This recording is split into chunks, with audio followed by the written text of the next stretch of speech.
Solid Mustang coming at you here, and we're going to be talking about a 2015 Ford Taurus that I just bought actually here in just a moment. First thing we're going to do is a little consumer report here. Couple products here, variety of products and a different product. I bought this product right over here, and besides the windshield wiper, we'll talk about that here in just a second. And I'm very happy to donate to cancer.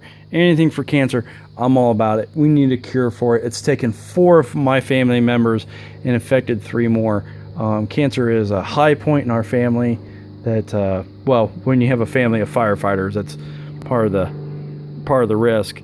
But to lose the grandfathers, both of them, and then my aunt and a uncle who both were highly beloved, it definitely takes a toll. So I'm always willing to throw a few dollars at cancer whenever I can. So, and who knows, it may come back. But this product unfortunately left a really sticky film on my car. So sorry to the people who make it. Yeah, trash time. This stuff, you know, if you want to buy it to just donate to cancer, I would say just donate. The product it's one of those as seen on TV. So here's your product, and that's where it goes. Sorry about the spin around there. So you see the Ford Taurus here. We get things opened up. Now what I clean my car with, you kind of saw it there, the Armor All, the Meguiar's, the Mothers, just those brands you will find very good. The Rain-X, extremely good. The Z-Max I use for the especially when I first get a car, because when you first buy a car, a lot of times that gas has been sitting, things of that nature. So I put that in there and it helps. I've already seen 2 miles a gallon improvement on my car, and that's the first time. Now I'm going to put another full thing of gasoline in there. It should really clean it out and really be something good. So it's 2015 Ford Taurus. This is its 3.5 liter 285 horsepower, I believe, motor. Does all right. Doesn't have that throat that the Impala or the Dodge Charger had. Speaking of Dodge, I was going to get a Challenger. Really wanted a Challenger. Really like what they did with them. Would not deal with me when I was turning into the Charger on the lease. So I went somewhere else. I did go to the Chevy place and the Ford place. Ford came in about $5,000 cheaper. So yeah, that was significant. I really want a Corvette, so saving that kind of money, that definitely helps me out. As you can see in the passenger side though, back to the Taurus here. Very spacious for the passenger, not a problem there. Doors are a little heavy, but not too bad. Plenty of room back here in the back for people as well. And you might notice that the seats are a little higher in the back than they are in the front. It is a bit of a stadium seating. Still plenty of headroom. The interior of the door. So close that. Come back here. One thing, the gas is on the opposite side of my last car. That's been fun to get used to. And as you can see, one area that the Taurus or the Ford and the Chevy have over Dodge is trunk space. By far a bigger trunk. The thing is, I would like them to sacrifice a little trunk space for a little more gas space. It's only got a 14.5 gallon tank. That's a little rough. Maybe you can squeeze a 15 gallon in there, but that's going to be it. So that's a little rough. I come around, get the view on the other side as we're going to be getting in the car. And you're going to get in here with me. Very easy to get in and out.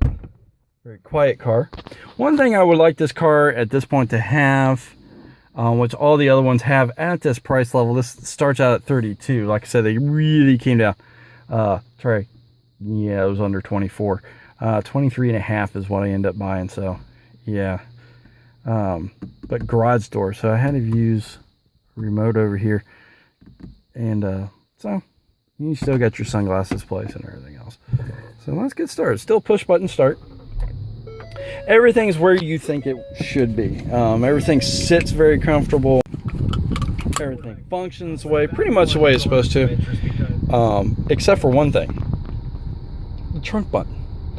I know it's a little thing, but being over there and not having one on the trunk like the other two do is a little odd. So it's, you know, I'd like to have that trunk button on the back. Plenty of little cubby spaces to open up. Obviously, lots of stuff in there. No problem there. And yes, that's just Tylenol. That's for a bad back I have. So the other fun thing right down in here on the steering column is this little button. It moves the brake and gas pedal. So that's kind of cool. But everything's where you think it should be. Obviously, I'm heading out to get some gas. But I've been doing 22, 23 miles a gallon. So not too bad. Putting in that Z-Max stuff, and I'm looking forward to that going up. That's nice to have over my V8. So, very stylish in here. The leather is very comfortable. The seats are extremely comfortable. The seats are probably the most comfortable out of the group.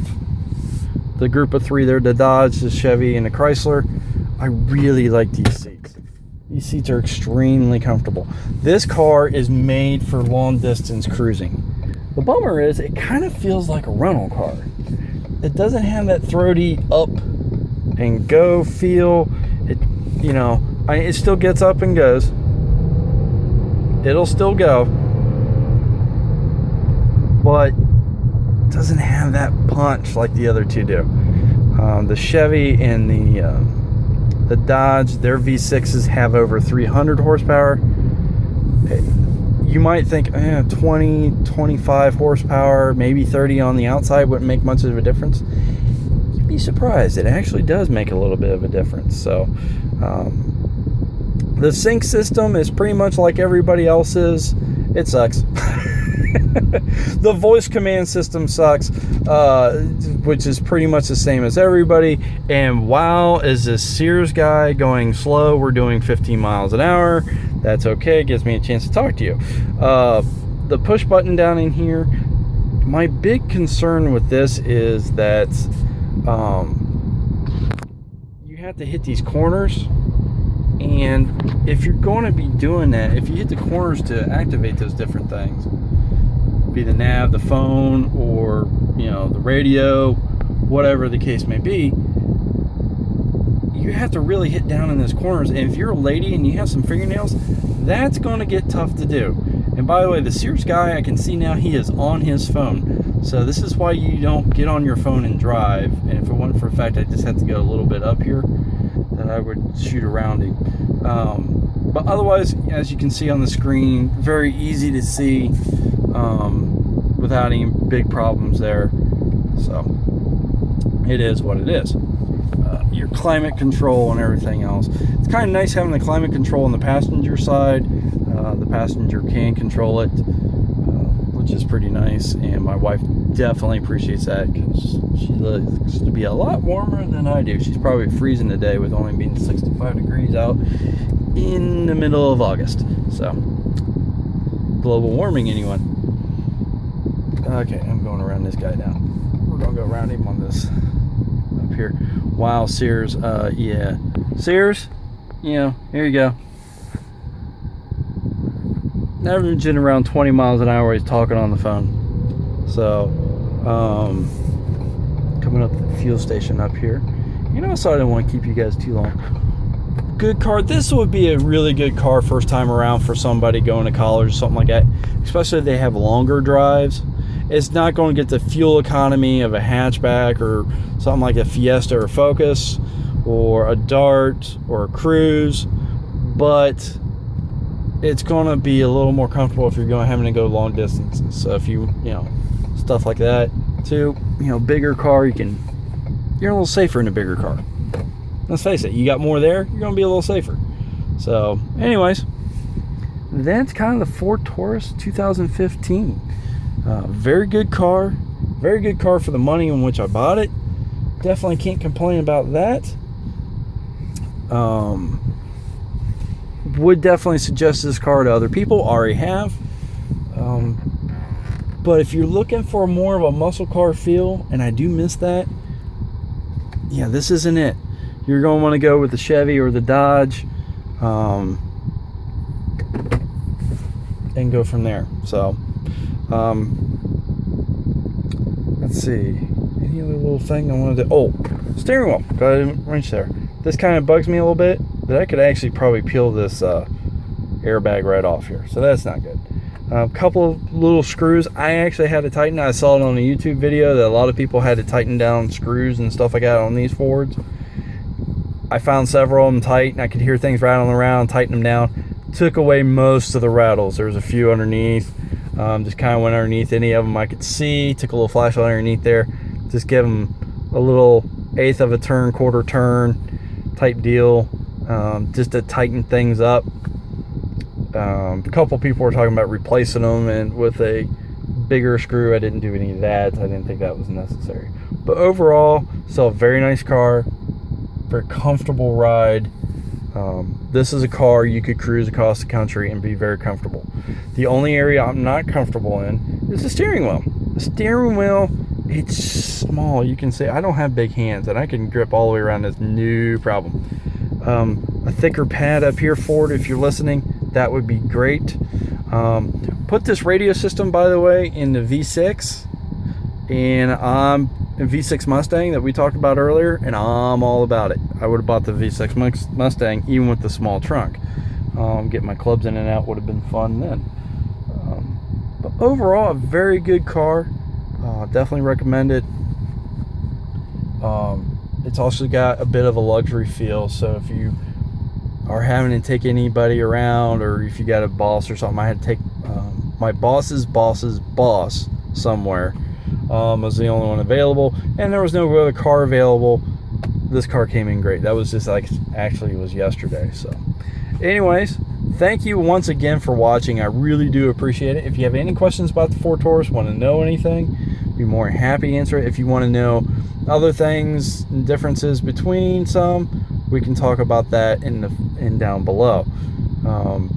If you're looking for the cars I compared with Nissan Maxima, the Honda Accord, Dodge Charger, and the Impala, so that's where we're at. I'm still trying to get a hold of a Mustang GT to drive. Hoping. So let me know if you got any questions or anything else. But until that time, thanks a lot for watching. Solid Mustang, I've got your 6.